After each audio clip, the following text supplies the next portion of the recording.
Samantala, bilang tulong sa mga estudyanteng nais makapagtapos ng pag-aaral, maglalaan ang ilang mahalaan gaya ng DSWD ng scholarship sa kolehiyo para sa mga kwalipikadong mag-aaral. Para sa detalye, balitaan mo kami, Dina Pagibitan.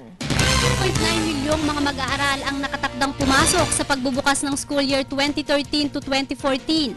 Mataas ito ng mahigit kumulang 4 million kumpara noong nakaraang taon ayon sa Department of Education. Kaya naman upang lalo pang palawakin ang pagsugpo sa kahirapan sa pamamagitan ng edukasyon, muling nagbigay ng scholarship ang Commission on Higher Education kasama ang Department of Social Welfare and Development at Department of Labor and Employment sa mga kwalipikadong estudyante para magpatuloy ng kanilang kolehiyo.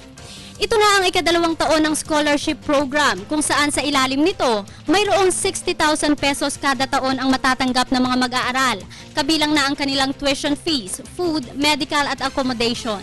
Kaisa nito ang mahigit 30 colleges at universities nationwide.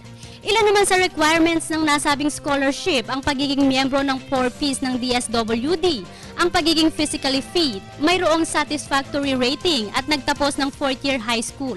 Mayroong 4,041 benepisyaryo ang nasabing scholarship na nagsimula ng mag-enroll noong special program to para kung sila makagraduate, they will be able to land in high-value other jobs.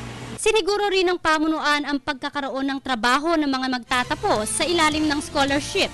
Bago sila graduate, yung intervention na gagawin ng DOLE, so priority sila na ihahanap ng mga